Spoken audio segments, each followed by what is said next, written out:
O Antigo Testamento consiste na parte bíblica escrita há mais tempo. Por conta dessa característica, os leitores atuais podem ter vários estranhamentos com algumas passagens. É possível ainda que não entendam alguns trechos e fiquem se perguntando sobre determinados detalhes. Nesse vídeo vamos falar 6 partes intrigantes do Antigo Testamento. Onde ficava o Jardim do Éden? A Bíblia diz em Gênesis 2, versículo 8, que o Senhor plantou um jardim no Éden. Portanto, jardim e Éden não são sinônimos. O jardim ficava na região do Éden, em uma planície na superfície da terra ainda primitiva que Deus havia criado. A Bíblia narra que saía um rio do Éden e que este regava o jardim. Esse rio se dividia em certo ponto, o que dava origem a 4 braços. O primeiro era Pison, aquele que rodeava a terra de Havilá, onde há ouro. O segundo era Gion, aquele que circunda a terra de Cuxi. O terceiro, Tigre, que corre pelo oriente da Síria. Já o último é o Eufrates. Aparentemente, um grande rio se dividia em 4, mas é possível que o texto quisesse dizer que os 4 braços confluíam para formar esse rio maior. Através dessas informações já é possível termos certa noção de onde o Jardim do Éden ficava.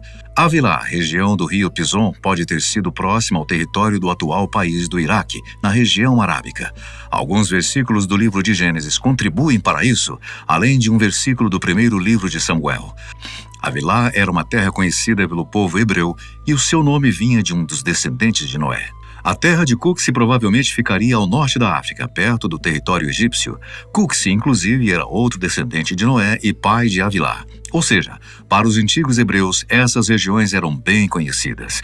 Basicamente, essas são as terras relacionadas aos rios que regavam o paradisíaco Jardim do Éden. 2 deles todos nós sabemos onde ficam. O rio Tigre e o Eufrates são da região da Mesopotâmia e muitas civilizações afloraram perto desses grandes fluxos. Porém, sobre os rios Pison e Gion não há muita informação. Não se sabe onde eles ficavam e isso dificulta uma precisa localização do Éden. Os rios Tigre e Eufrates passam por Iraque, Síria e Turquia. A região do Grande Rio, seus 4 menores cursos d'água, poderia ser justamente essa área que envolve a Península Arábica e o norte da África. Muitos estudiosos, inclusive, defendem que a humanidade teria surgido exatamente nesse local. Atualmente, os rios da Mesopotâmia, Tigre e Eufrates ainda possuem uma ligação, assim como diz na Escritura. Eles se juntam ao chegar próximo do mar do Golfo Pérsico. Porém, não conseguimos encontrar no mapa outros 2 rios que se ligam a eles. Sabemos que vários aspectos da Terra e até o curso dos rios mudam constantemente.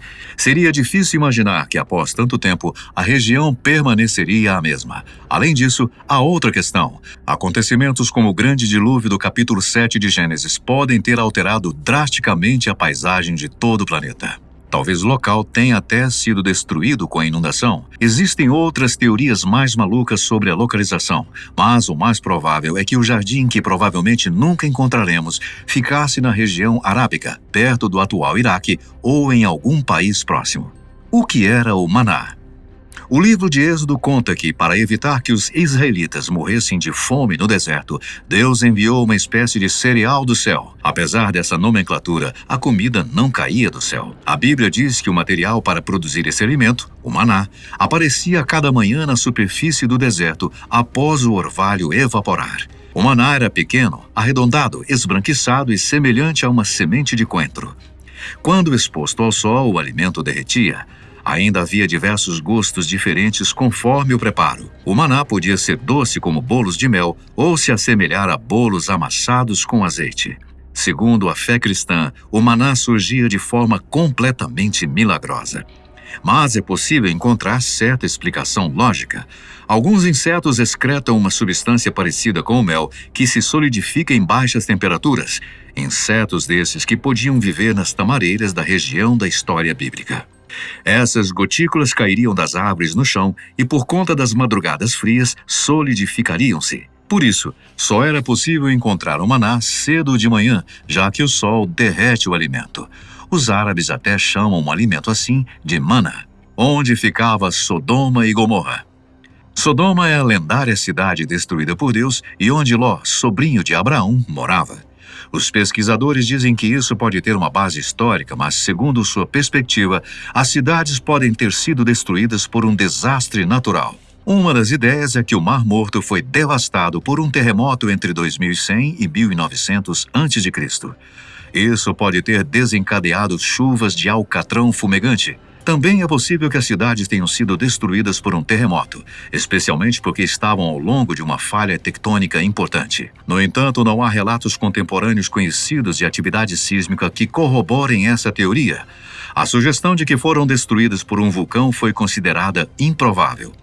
O historiador Archibald Sayce traduziu um poema acadiano descrevendo cidades que foram destruídas numa chuva de fogo e escrito da visão de uma pessoa que escapou da destruição. Infelizmente, os nomes das cidades não são fornecidos na obra. O antigo historiador grego Estrabão afirma que os moradores que viviam perto de Morzaba dizem que havia 13 cidades habitadas naquela região, da qual Sodoma era a metrópole. Estrabão identifica uma colina de calcário e sal na ponta sudoeste do Mar Morto e as ruínas de Kharbet Uzdum nas proximidades como o local da Sodoma bíblica. O historiador judeu Joséfo identifica o Mar Morto como tendo proximidade geográfica à antiga cidade bíblica de Sodoma. Ele menciona que as localizações das duas cidades estão atualmente inundadas abaixo da bacia sul do Mar Morto. Em 1973, Walter West e Thomas Schaub descobriram ou visitaram vários locais possíveis das cidades, incluindo Bab-edra. O lugar foi originalmente escavado em 1965 pelo arqueólogo Paul Lepp e posteriormente concluída por West e Schaub. Outras possibilidades incluem Numeira, Al-Safi, Fefa e Khirbet al-Khanazir, que também foram visitadas por Schaub e West.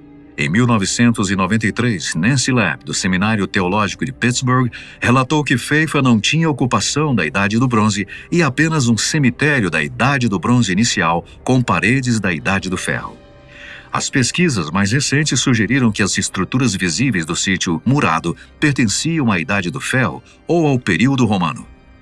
Em Khirbet al-Khanazir, as paredes que West e Schaub identificaram em 1973 como casas eram, na realidade, casas de ossário retangulares, marcando tumbas de poço perto do fim da Idade do Bronze inicial e não estruturas ocupacionais. Em 1976, Giovanni Pettinato afirmou que uma tábua cuneiforme havia sido encontrada na biblioteca recém-descoberta em Ebla.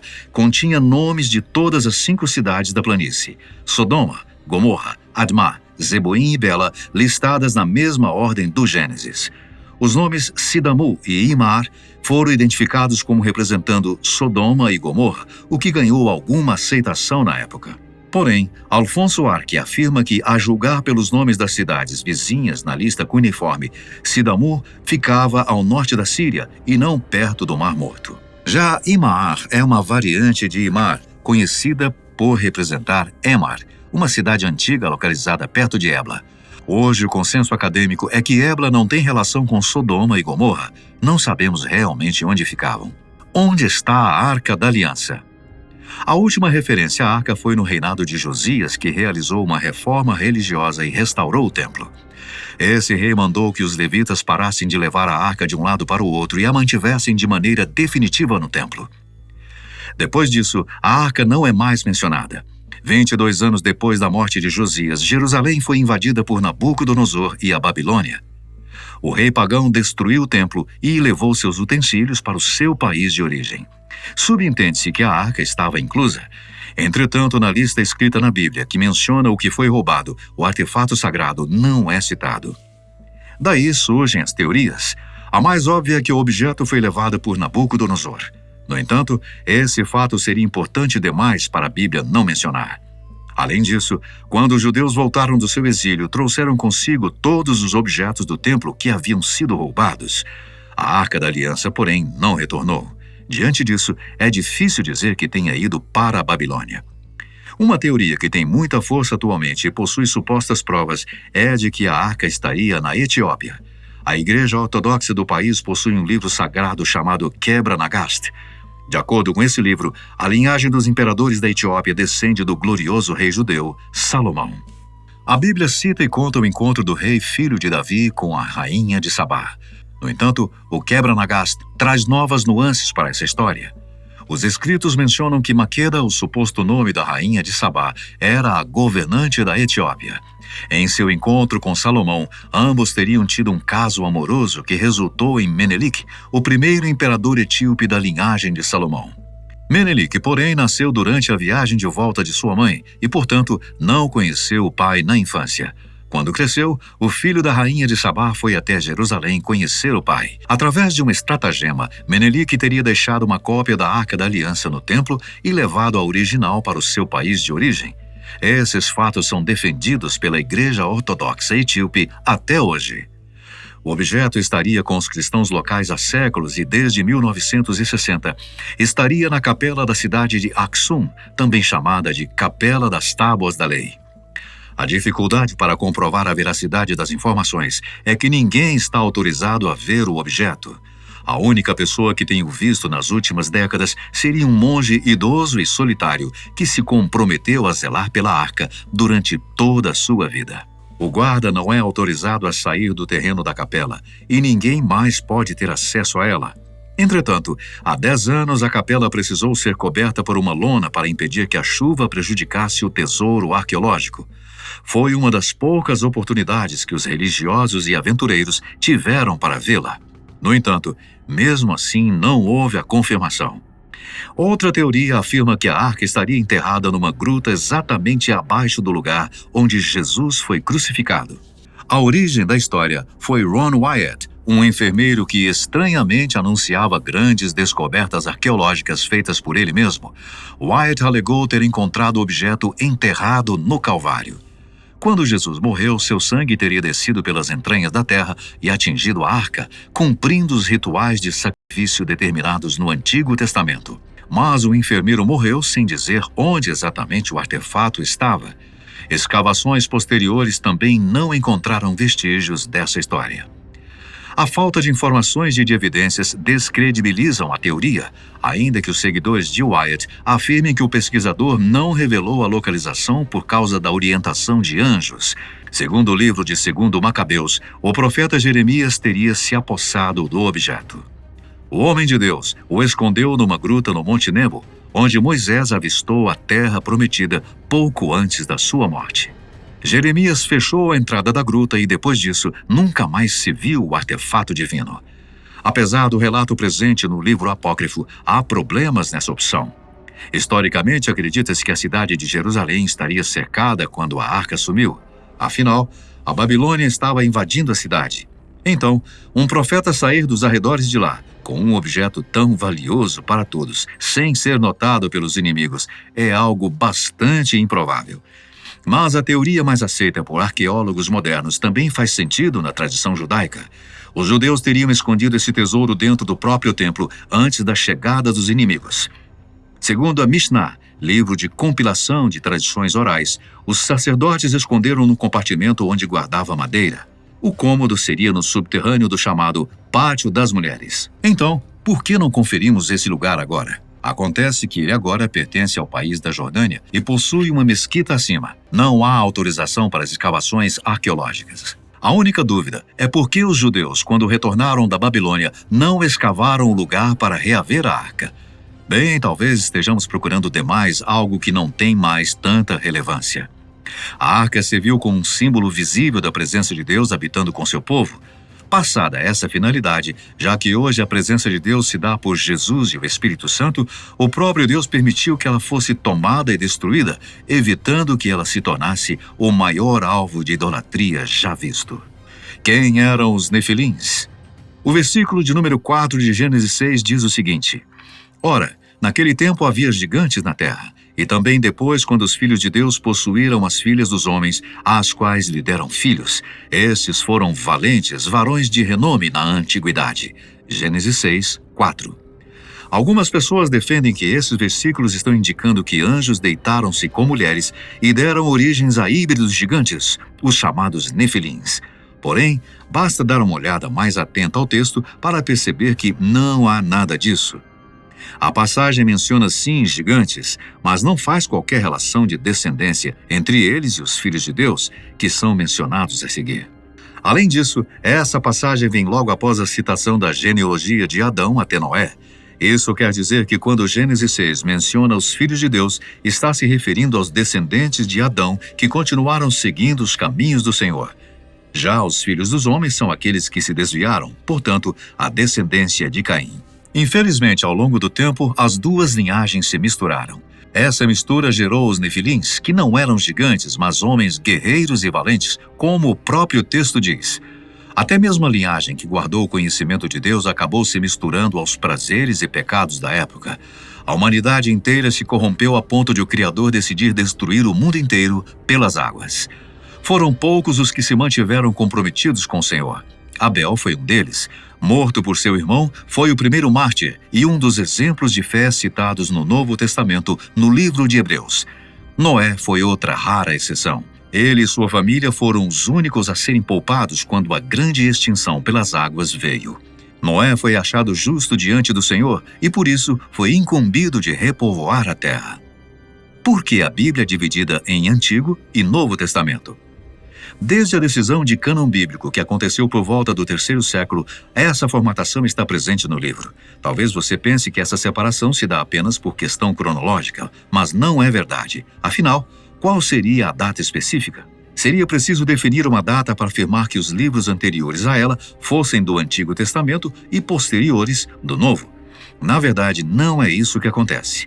Até mesmo porque a questão de datas exatas são difíceis quando o quesito são livros da Bíblia. Vários deles não sabemos exatamente quando foram escritos e alguns foram feitos em datas próximas umas das outras. Esse é um dos motivos pelos quais a Bíblia também não é inteiramente organizada em ordem cronológica, mas vamos falar mais disso posteriormente. Para entendermos bem a divisão do Antigo e Novo Testamento, precisamos analisar o significado da palavra testamento. Na Bíblia, esse termo traz o sentido de pacto ou aliança. Ou seja, a divisão está baseada nas alianças de Deus com seu povo. Os livros do Antigo Testamento são aqueles com a antiga aliança, baseada principalmente na lei. Todo esse grande bloco apontava para a vinda do Messias, Jesus Cristo. O Novo Testamento, por sua vez, conta sobre a nova aliança que foi cumprida na vida e morte do Nazareno. Então, esse bloco possui apenas livros escritos já baseados no que Jesus fez aqui na Terra. Basicamente, é o próprio Jesus quem divide os dois grandes blocos da Bíblia. O Antigo Testamento ansiava por sua vinda e profetizava sua história. O Novo relatou sua história e ansiou pela segunda vinda. O Novo Testamento é, basicamente, uma conclusão do primeiro. Ele contém a expansão do Evangelho e a profecia do fim dos tempos com a volta de Cristo. Você acha que existem mais mistérios do Antigo Testamento? Quais passagens acha mais nebulosas? Deixe nos comentários. Ficamos por aqui. A gente se vê no próximo vídeo.